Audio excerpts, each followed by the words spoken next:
eto na naman tayo. Alam mo, ayaw kong gamitin tong term na to, pero wala. Lagi, hindi mo deserve to, pero deserve to ng anak mo. Alam mo, Be, ganito kasi yan. Dito kasi yan talagang umiikot ang serye na word na yan, na hindi mo deserve to, pero deserve to ng anak mo. Legit naman, Be. Kasi nga, tinan mo naman, oh. Anong basa? Hang in three. Hang in three.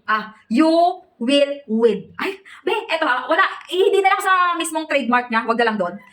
Sa texture na lang ng binder book na to, binder notebook na to. Kasi tingnan mo naman, oh, very professional.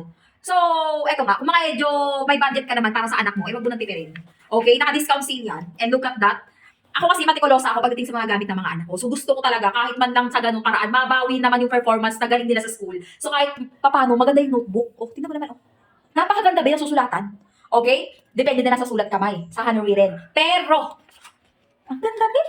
Oh, ang ganda. 1 year niya na magagamit to as in sa mga, ito is highly recommended ko for the college. Ayan, sa mga college student natin dyan, goro na. Okay? Napakamura lang dito. Kasi before, magpa-price down ako dito, medyo may kamahalan talaga. Pero ngayon guys, ang mura lang. Sa link ko kayo mag-check out. Kailang magpatumpik-tumpik kung saan-saan pa. Hindi ko ito ipipilit sa'yo pag hindi mo deserve to, kaya goro na. Ito pa pala. Ay, naku. Bago ko makalimutan, kailangan, for example, wala akong ballpen. May lagay ng pen sa gilid, bebe. Bebe, may lagay ng pen sa gilid. Ang ganda. Wala akong pen na mataba. Sige, ito. Basta may lagayan sa gilid, ang ganda.